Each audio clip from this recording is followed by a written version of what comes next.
Estudo do livro Roteiro, livro de Emmanuel, psicografia de Chico Xavier. Lição 38, Missão do Espiritismo. Segundo o vernáculo, missão é um encargo, uma incumbência, um propósito. É uma função específica que se confere a alguém para fazer algo. É um compromisso, um dever, uma obrigação a executar. Assim sendo, para melhor delimitar o tema, perguntamos em reflexão: a que veio o Espiritismo? Qual seu propósito? O que ele pretende executar? Sendo eu espírita, tenho consciência da missão do Espiritismo? Pauto minhas ações e atividades neste norte? Compreendo a esfera de atuação do Espiritismo em minha vida e na vida de todos?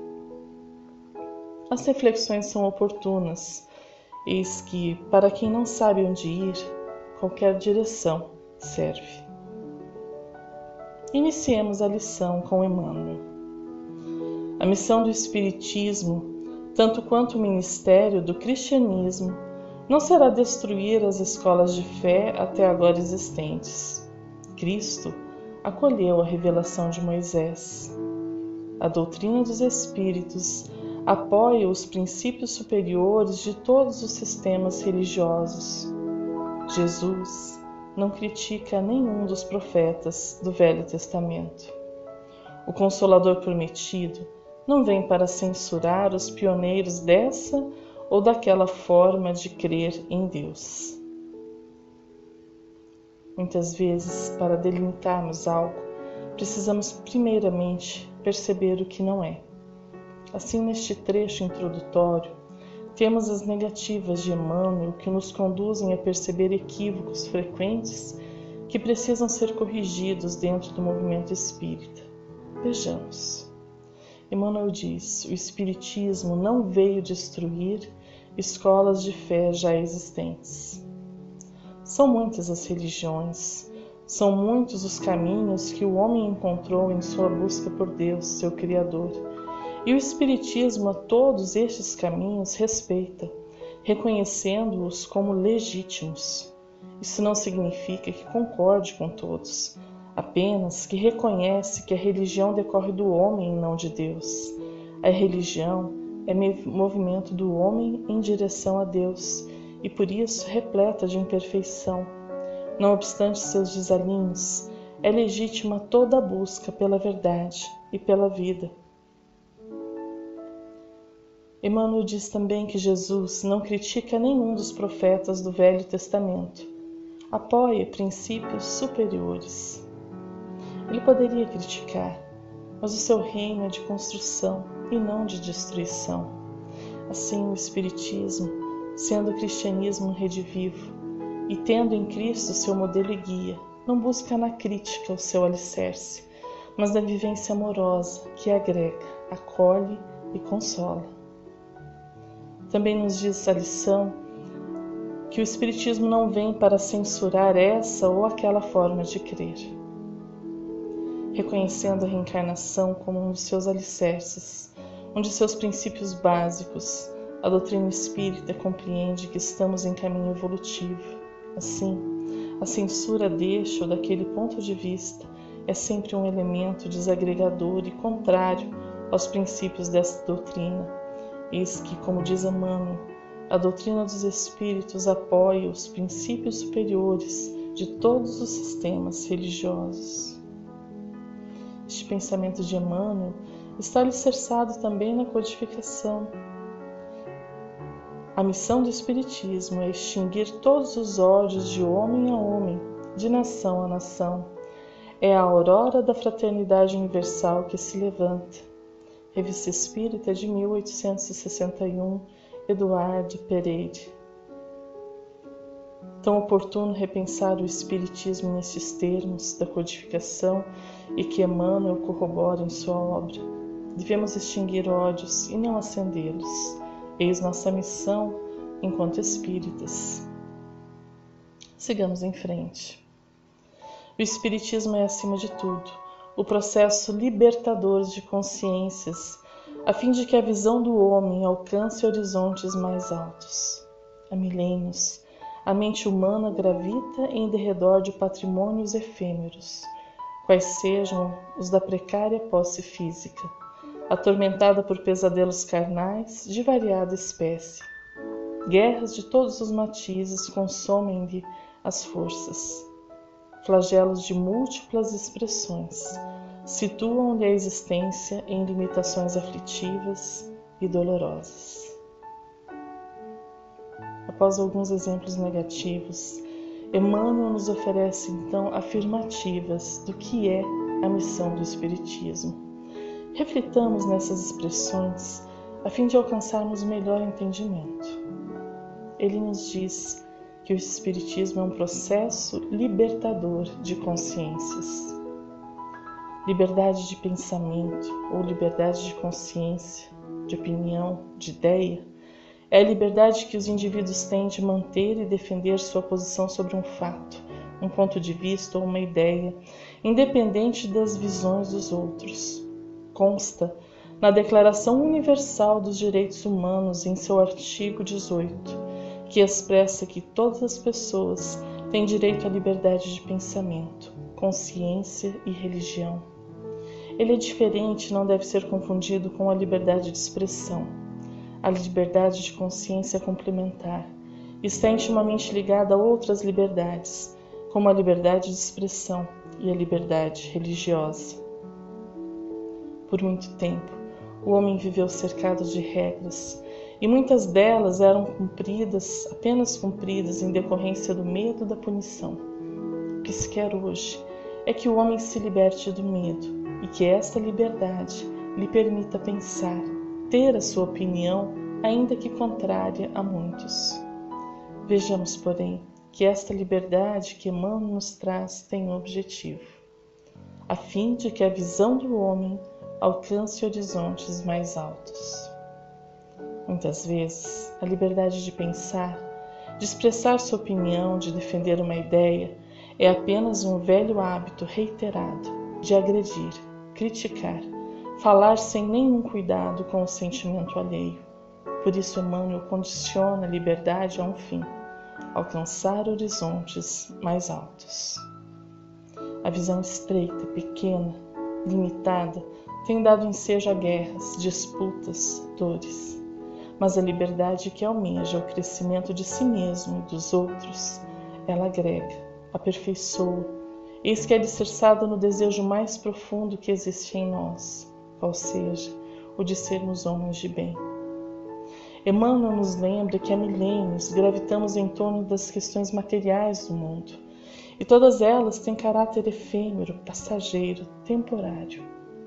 Nossas dores ecoam em nossas vidas, e ainda que não as tenhamos em nossa lembrança como encarnados, é certo que elas ressurgem em formas diversas, como o preconceito, a inveja, a maledicência.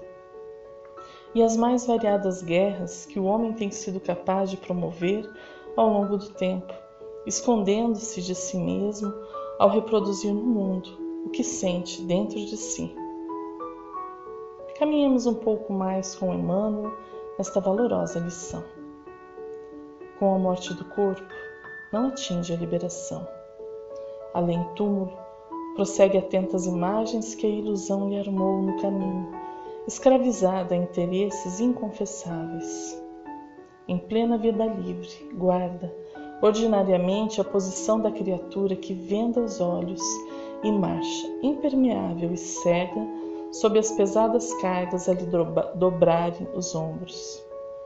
A obstinação em disputar satisfações egoísticas entre os companheiros da carne constitui-lhe deplorável inibição, e os preconceitos ruinosos, os terríveis enganos do sentimento, os pontos de vistas pessoais, as opiniões preconcebidas, as paixões desvairadas, os laços enfermiços, as concepções cristalizadas, os propósitos menos dignos, a imaginação intoxicada e os hábitos perniciosos representam fardos enormes que constrangem a alma ao passo vacilante, de atenção voltada para as experiências inferiores. A cegueira que temos durante a vida prossegue conosco após a morte. A liberdade é conquista do espírito, e não obstante o cerceamento promovido pela matéria enquanto encarnados, ela não modifica quem somos em essência. A vida material é sempre escola preciosa, porém, nem sempre a aproveitamos a contento. Assim é que depois de desencarnados, vamos aos poucos compreendendo que caminhávamos em ilusão, escravos como outrora, não de homens, mas de ideias e interesses. Recordemos Aristóteles, que nos dizia: o homem livre é senhor de sua vontade e somente escravo de sua própria consciência. Eugênio Sue, em texto da Revista Espírita, compara a vida com um romance. A vida do espírito encarnado é como um romance, ou antes, como uma peça de teatro, da qual cada dia se percorre uma folha contendo uma cena. O autor é o homem, os personagens são as paixões, os vícios, as virtudes, a matéria e a inteligência, disputando a posse do herói, que é o espírito. O público é o mundo em geral durante a encarnação e os espíritos na erraticidade. E o censor que examina a peça para julgá-la em última instância e proferir uma censura ou um louvor ao autor é Deus. Fazei de modo que sejais aplaudido o maior número de vezes possível, que só raramente cheguem aos vossos ouvidos o barulho desagradável dos assovios. Que o enredo seja sempre simples, e não busqueis interesses senão nas situações naturais, que possam servir para fazer triunfar a virtude, desenvolver a inteligência e moralizar o público. Durante a execução da peça, a intriga posta em movimento pela inveja pode tentar criticar as melhores passagens e só incensar as que são medíocres ou más. Fechai os ouvidos a essas adulações e lembrai-vos que a posteridade vos apreciará no vosso justo valor. Deixareis um nome obscuro ou ilustre, manchado de vergonha ou coberto de glória segundo o mundo. Mas quando a peça estiver terminada e a cortina caída sobre a última cena vos puser em presença do Regente Universal, do diretor infinitamente poderoso do teatro onde se passa a comédia humana, não haverá nem aduladores, nem cortesãos, nem invejosos, nem ciumentos. Estareis sós com o Juiz Supremo, imparcial, equitativo e justo. Que a vossa obra seja séria e moralizadora, porque é a única que tem um peso na balança do Todo-Poderoso. É preciso que cada um dê à sociedade pelo menos o que dela recebe. Aquele que, tendo recebido a assistência corporal e espiritual que lhe permite viver, se vai sem ao menos restituir o que gastou, é um ladrão, porque malbaratou uma parte do capital inteligente e nada produziu. Nem todo mundo pode ser homem de gênio, mas todos podem e devem ser honestos, bons cidadãos, e devolver à sociedade aquilo que a sociedade lhes emprestou. Para que o mundo esteja em progresso, é preciso que cada um deixe uma lembrança útil de sua personalidade, uma cena a mais, nesse número infinito de cenas úteis que os membros da humanidade deixaram, desde quando a vossa terra serve de lugar de habitação aos espíritos. Fazei, pois, que leiam com interesse cada página do vosso romance, e que não o percorram apenas com o olhar para fechá-lo com tédio, antes de ter lido pela metade. Texto da Revista Espírita de 1867. Retornando ao trecho do livro Roteiro, observemos as palavras de Emmanuel, que merecem nossa atenta leitura, eis que são um verdadeiro glossário de nossas atuações desastrosas no grande palco da vida. Ele nos fala em obstinação em disputar satisfações egoísticas. Eis a teimosia desmedida, desrespeito ao livre pensar e viver do outro, e não para promover o bem, mas apenas para dizer que está certo, movido por mero egoísmo, em sua forma tão conhecida, a vaidade. Fala-nos Emmanuel também dos preconceitos ruinosos, enganos do sentimento.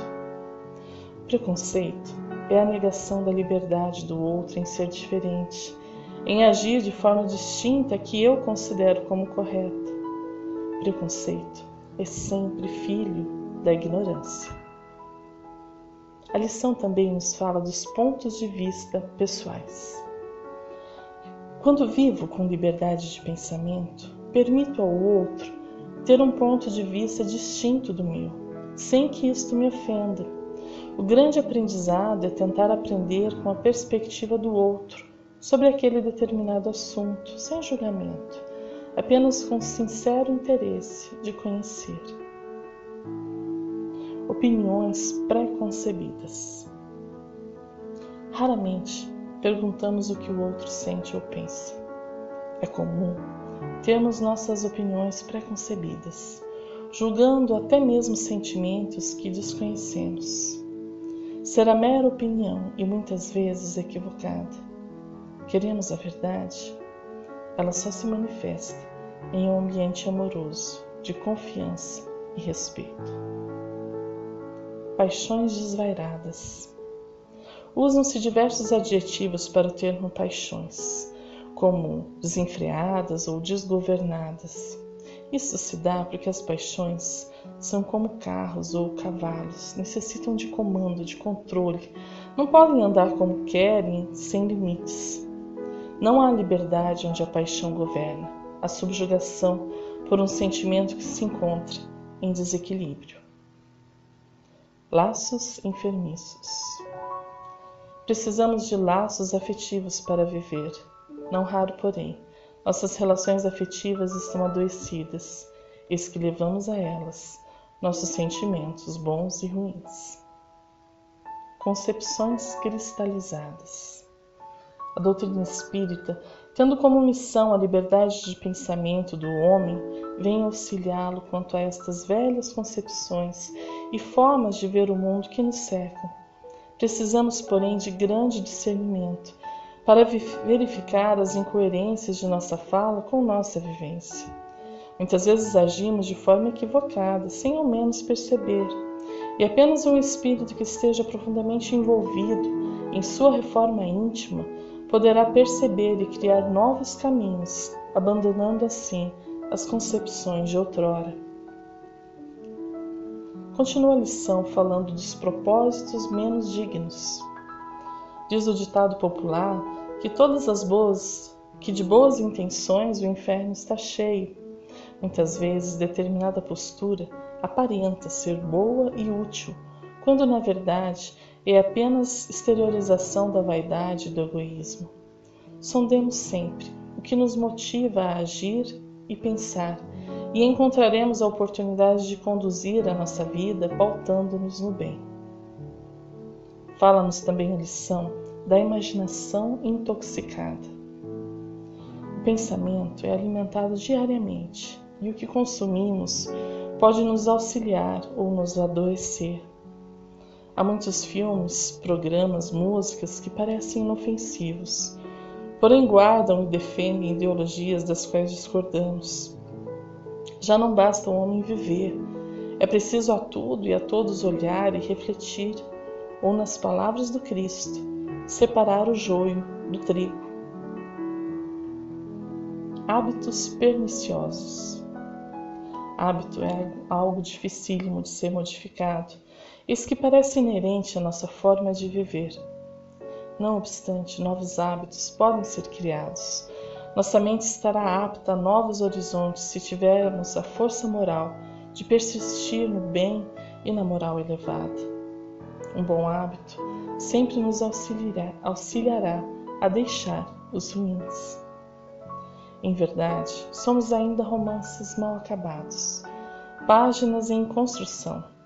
E sabedores de nossa inferioridade, eis que temos a oportunidade de alcançar a liberdade. Eis a terceira revelação a nos reerguer, conclamando-nos a novas histórias, a novos horizontes. Sigamos em frente. A nova fé vem alargar-lhe a senda para mais elevadas formas de evolução. Chave de luz para os ensinamentos do Cristo, explica o Evangelho não como um tratado de regras disciplinares nascidas do capricho humano, mas como a salvadora mensagem de fraternidade e alegria, comunhão e entendimento, abrangendo as leis mais simples da vida. Aprendemos com o Espiritismo que há uma profunda alegria e bem-estar em fazer o bem. A própria ciência já mostra estudos de maior qualidade de vida para aqueles que realizam trabalhos voluntários, que têm na prece um motivo para as suas dores e na religião o alicerce de suas vidas. Assim, não temos mais a obrigação de ser bons, mas temos a opção e escolhemos servir, alegrando-nos pela participação na construção de um mundo melhor. Com a doutrina espírita no comando da fé, sabemos todos que a lei do progresso confere a cada espírito a possibilidade de adquirir o bem que lhe falta, a fim de que a justiça estabeleça o merecimento de cada um na pauta das próprias obras. Conjuguemos assim conselho e ação, palavra e conduta, na mesma onda de serviço renovador, compreendendo por fim que o bem que nos falta nem sempre é o bem que ainda não desfrutamos, mas sim o bem dos outros que em nosso próprio benefício nos cabe fazer. Trecho do livro de Justiça Divina, palavras de Emmanuel. Caminhemos mais um pouco com a lição do livro Roteiro. Aparece-nos então Jesus em maior extensão de sua glória, não mais como um varão de angústia, insinuando a necessidade de amarguras e lágrimas, e sim na altura do herói da bondade e do amor, educando para a felicidade integral entre o serviço e a compreensão, entre a boa vontade e o júbilo de viver. Nesse aspecto, vemo-lo como o maior padrão de solidariedade e gentileza, apagando-se na manjedoura, irmanando-se com todos na praça pública e amparando os malfeitores na cruz à extrema hora, de passagem para a divina ressurreição. Ao olharmos para Jesus com renovado interesse em ouvir os seus conselhos e tentar praticar seus ensinamentos, vamos aos poucos descobrindo-nos pessoas alegres, felizes nas coisas simples da vida. Ter deixa de ser algo importante e nos alegramos quando o nosso ser atravessa as fronteiras do egoísmo para fazer algo bom, desinteressadamente. Ainda no mundo, muitos que olham para o Mestre Jesus no madeiro, relembrando apenas a sua morte e suas dores. O espírita, e todo cristão sincero, porém, é convidado a ver-lhe as luzes, a bondade, o amor e o perdão. Sobre o Cristo ensina-nos Alexandre Melo Moraes.